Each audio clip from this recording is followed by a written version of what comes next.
네, 오늘은 믿음이 강한 그리스도인들이 해야 할 일이라는 주제를 가지고 우리 로마서 강의 49번째 말씀 함께 나누겠습니다.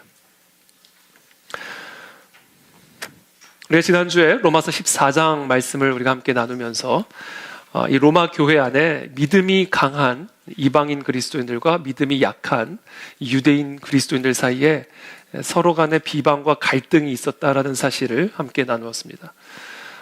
이 믿음이 약한 유대인 그리스도인들은 이 유대교적 율법 또 유대교적 전통에 계속 집착하면서 마음대로 먹어도 되는 음식을 먹지 못했고 굳이 지키지 않아도 되는 그런 절기들 때문에 여러 가지 그런 전통에 묶여있는 그런 신앙생활을 하고 있었죠. 반면에 이제 이방인 그리스도인들은 그런 유대교적 율법에 대한 전통이 전혀 없기 때문에 마음껏 그리스도 안에서 먹고 싶은 거 먹고 또 자기가 지키고 싶은 절기들을 어떤 제약 없이 마음대로 지키는 그런 자유함을 누리고 있었습니다. 그러니까 이 유대교에 익숙한 이 유대인 그리스도인들이 이 이방인 그리스도인들을 바라볼 때는 너무 천박하고 막 사는 것처럼 보이는 거죠. 반면에 이방인 그리스도인들은 그리스도 안에서 마음껏 자유를 누리는 것을 비방하고 업신여기니까 이 유대인 그리스도인들을 비판하고 또 업신여기는 그런 갈등들이 양쪽 간에 있었던 것이죠.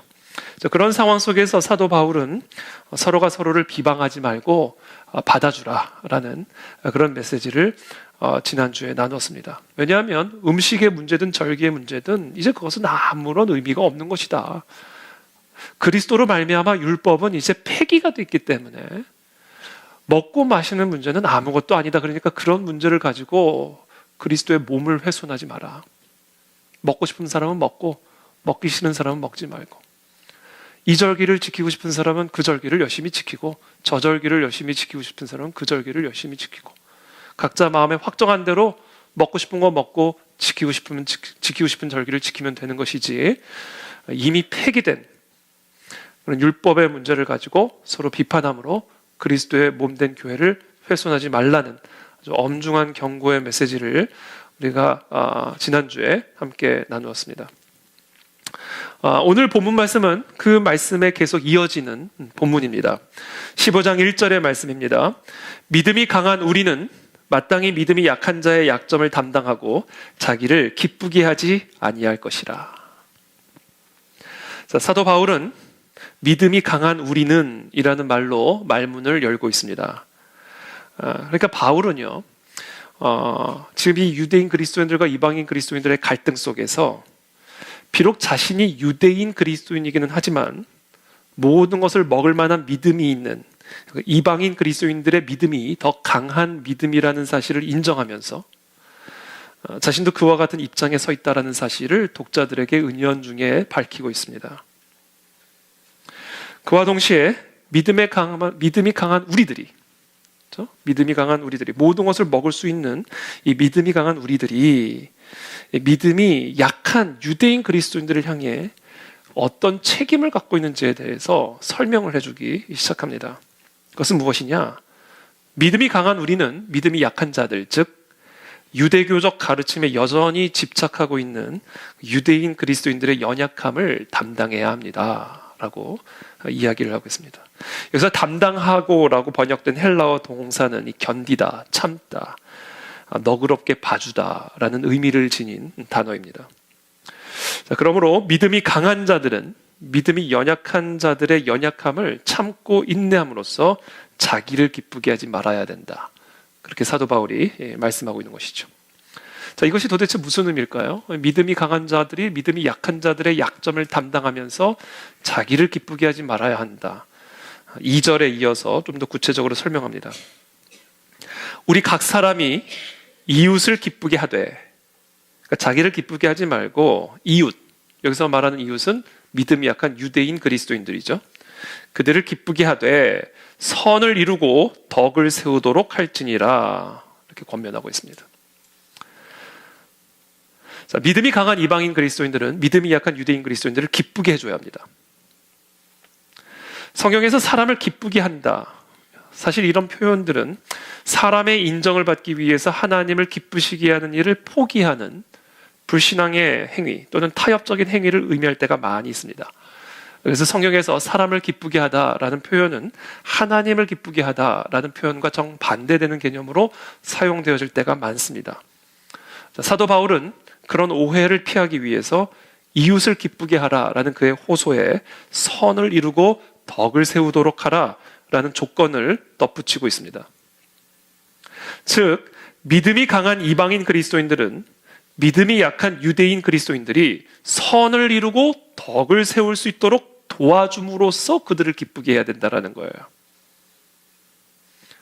그들이 선을 행하도록 도와주고 덕을 세우도록 도와주는 것이 그들이 궁극적으로 기쁨에 이르게 하고 자유에 이르게 하고 생명에 이르게 하는 일이기 때문에 그들을 기쁘게 하는 것이 어떤 것이냐? 그들로 하여금 선을 행하도록 가르치고 덕을 세우도록 가르쳐 줌으로써 그들을 기쁘게 하라 이겁니다.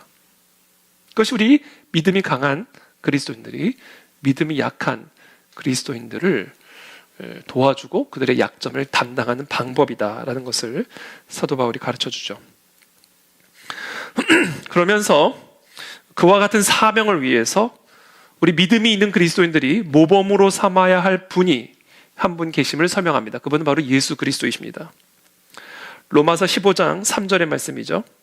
그리스도께서도 자기를 기쁘게 하지 아니하셨나니 기록된 바 주를 비방하는 자들의 비방이 내게 미쳤나이다 함과 같으니라. 지금 사도 바울은 우리가 우리를 기쁘게 하지 않고 믿음이 약한 그리스도인들을 기쁘게 해줘야 함을 의미하면서 예수 그리스도를 예시로 듭니다. 특별히 시편 69편 7절에서 시편의 기자가 예수 그리스도를 예언하면서 하신 말씀을 인용하고 있죠. 내가 주를 위하여 비방을 받았사오니 수치가 나의 얼굴에 덮였나이다. 내가 나의 형제에게는 객이 되고 나의 어머니의 자녀에게는 낯선 사람이 되었나이다. 주의 집을 위하는 열성이 나를 삼키고 주를 비방하는 비방이 내게 미쳤나이다. 도대체 예수님이 무슨 일을 하셨기에 그렇게 수많은 사람들로부터 비방을 받으셔야만 했을까요? 어느 정도였냐면 형제들로부터 어머니의 자녀들로부터도 비방을 받아 그들이 객이 되고 낯선 사람이 돼버렸어요. 도대체 예수님이 무슨 일을 하셨기에 이토록 예수님은 비방을 받으셔야만 했는가? 예수님의 가르침 때문이었습니다. 그렇다면 여기 예수님의 가르침의 핵심은 무엇이었는가? 모세와 모든 선지자의 글로 시작하여 모든 성경에 쓴 바 자기에 관한 것을 자세히 설명하시니라.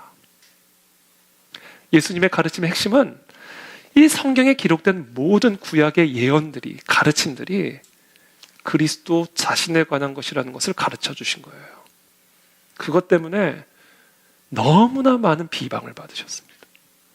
형제들로부터도, 어머니의 자녀들로부터도 객으로 취급당할 만큼, 손님으로 취급당할 만큼 많은 비방을 받으셔야만 했습니다. 예수님은 모세의 율법, 음식과 절기, 성전, 이스라엘 국가의 회복과 땅의 문제들로 흩어져 있는 구약의 모든 가르침들을 예수 그리스도 한 분에게 집중시키셨어요. 아주 의도적으로 안식일에 병든 자를 고쳐주심으로써 안식일의 주인은 바로 그리스도 자신이라는 사실을 가르쳐 주셨고, 중풍병자의 병을 고치시기 전에 그의 죄를 먼저 사해 주심으로써 그리스도 자신에게 죄사함의 신적 권세가 있다는 사실을 공공연하게 드러내셨습니다. 유대인들이 그토록 사랑하는 구약 성경과 그 안에 기록된 모든 선지자들의 가르침들이 음식과 절기에 관한 것이 아니라 예수 그리스도 자신에 관한 것임을 가르쳐 주심으로써 모세의 율법과 예루살렘의 성전, 이스라엘의 독립 문제로 분산되어 있었던 유대인들의 모든 정신과 관심들을 그리스도 한 분에게 집중시키신 거예요. 그것이 예수님이 그토록 많은 비방을 받으신 이유입니다. 그리고 결국 십자가에 못 박혀 죽임을 당하신 이유였습니다. 예수님이 그렇게 가르치실 때마다 유대인들은 예수님을 신성 모독자로 고발했고, 예수님이 그렇게 가르치실 때마다 예수님을 귀신 들린 자로 모욕했으며, 예수님이 그렇게 가르치실 때마다 예수님을 율법 파괴자요 성전 파괴자 반유대주의자로 비방했습니다. 최근에 제가 복음서를 통독하면서 새삼 느낀 점은 예수님은요 3년 공생의 내내 구약의 모든 선지자들이 가르친 것이 바로 자신에 관한 가르침이라는 것을 설명하셨을 뿐만 아니라 그것 때문에 끊임없이 반대를 받으셨고 비방과 공격에 시달리는 삶을 십자가에 못 박히는 그 순간까지 당하신 거예요. 와, 얼마나 피곤하셨을까? 얼마나 힘드셨을까? 그럼에도 불구하고 예수님은 끝까지 자신을 기쁘게 하지 않고 하나님 아버지의 뜻에 죽기까지 복종하심으로써 믿음이 없는 그들에게 주는 그리스도시요 살아계신 하나님의 아들이시며 오직 그리스도만이 하나님께 이를 수 있는 유일한 길이요 진리요 생명이시며 구약에 예언된 모든 가르침들은 1.1획도 빠짐없이 그리스도 자신에 관한 것임을 가르쳐 주셨습니다. 그리고 예수님은 그런 가르침 때문에 수많은 사람들의 끝없는 비방을 받으셔야 했고 결국 십자가에 못 박혀 죽임을 당하십니다. 그 예수 그리스도를 본받으라는 거예요. 믿음이 연약한 자의 연약함을 그런 식으로 감당하라는 겁니다.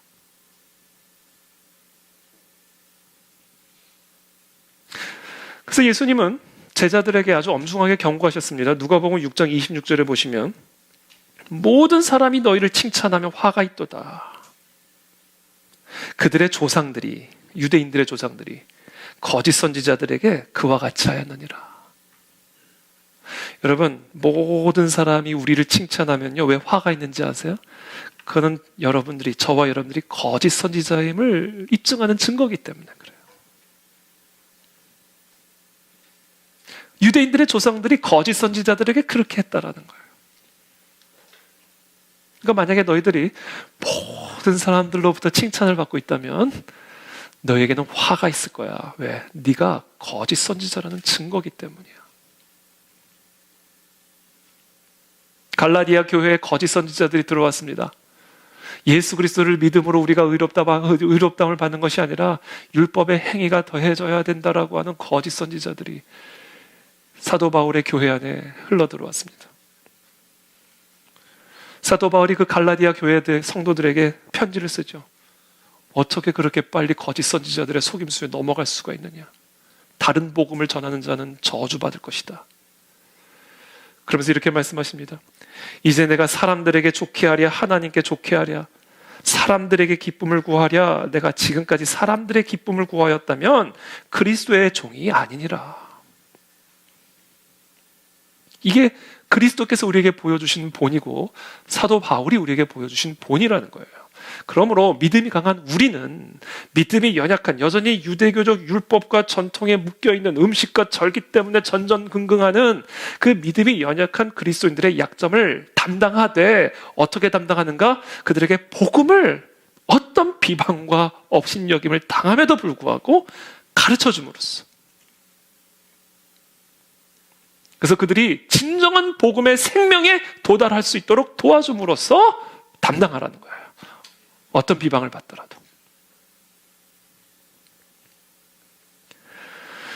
그러면서 5절에 이렇게 말합니다. 오늘 본문 4절에 무엇이든지 전에 기록된 바는 우리의 교훈을 위하여 기록된 것이니 우리로 하여금 인내로 또는 성경의 위로로 소망을 가지게 함이니라. 소망을 가지라는 거예요. 인내하라는 거예요. 예수님이 다 그렇게 당하셨고 구약 선지자들, 참된 선지자들 다 그렇게 당했다. 거짓 선지자들이 참 선지자로 칭송받으면서 칭찬을 받았고 참 선지자는 거짓 선지자로 모독당하면서 죽임당했다라는 겁니다. 이 모든 기록들은 바로 우리의 교훈을 위하여 기록된 것이니 인내하고 위로를 받으라. 5절에 이제 인내와 위로의 하나님이 너희로 그리스도 예수를 본받아 서로 뜻이 같게 하여 주사. 어떻게 뜻이 같게 하여 주사?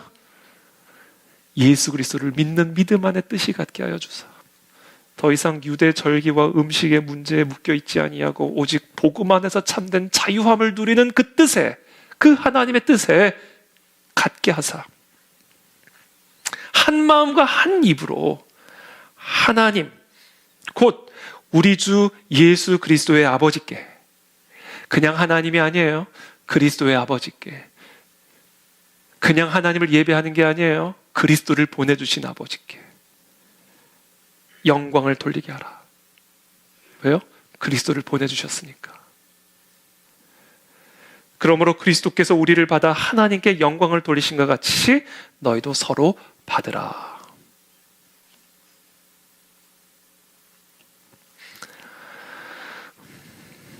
믿음이 강한 이방인 그리스도인들을 향하여 유대인 그리스도인들의 연약함을 기쁨으로 담당할 것을, 예수 그리스도의 본을 따라갈 것을 권면한 사도 바울은 이제는 믿음이 강한 이방인 그리스도인들을 비판하고 업신여기고 있는 연약한 믿음을 가진 유대인 그리스도인들을 향하여 말문을 열기 시작하는 것으로 보여집니다. 8절의 말씀이죠. 내가 말하노니 그리스도께서 하나님의 진실하심을 위하여 할례의 추종자가 되셨으니 이는 조상들에게 주신 약속들을 견고하게 하시고, 예수 그리스도께서 가르치셨던 그 가르침, 그 복음에 대한 가르침을 이 믿음이 연약한 유대인 그리스도인들에게 더 강력하게 지속적으로 설명하고 계십니다. 하나님이 조상들에게 주신 약속들, 그것은 구약 성경의 예언이죠. 그것을 견고하게 하셨다. 하나님의 진실하심을 위해서 하나님이 조상들에게 주신 약속들, 구약 성경에 기록된 그 예언들을 성취하셨다. 어떻게 해요? 그리스도를 할례의 추종자로 태어나게 하심으로써, 즉 이스라엘의 혈통에서 다윗의 후손으로 구약의 예언대로 태어나게 하심으로써 우리 조상들에게 하신 약속들을 견고하게 하셨다. 그러니까 구약 성경의 모든 예언들이 그리스도에 관한 것이며, 신실하신 하나님은 이스라엘의 혈통, 할례의 추종자로 그리스도를 나게 하심으로써 그 약속과 그 예언을 성취하셨다라는 거예요. 일례로 예레미야서 23장 5절부터 6절까지의 말씀이죠. 여호와의 말씀이니라.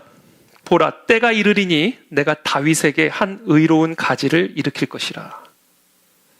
그가 왕이 되어 지혜롭게 다스리며 세상에서 정의와 공의를 행할 것이며, 그의 날에 유다는 구원을 받겠고 이스라엘은 평안히 살 것이며 그의 이름은 여호와 우리의 공이라 일컬음을 받으리라.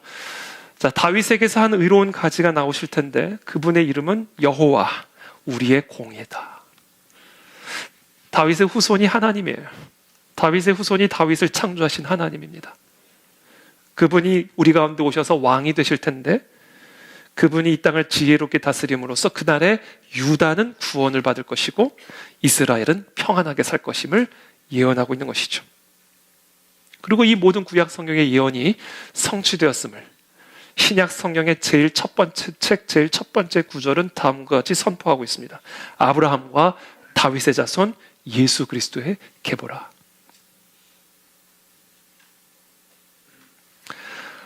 사도 바울은 계속해서 말씀하시는 거예요. 예수님의 그 가르침을 계속해서 이 믿음이 연약한 유대인 그리스도인들을 향하여 말씀하시는 겁니다. 너희들이 그렇게 믿고 따른 모든 구약의 예언들과 가르침들은 그리스도의 나심을 위해 예언된 기록이야. 음식과 절기에 관한 것이 아니야. 성전에 관한 것이 아니야. 땅에 관한 것은 더더욱 아니야. 그리스도에 관한 것이야. 이 사실을 이 믿음이 연약한 그리스도인들에게 계속해서 설명하는 거예요.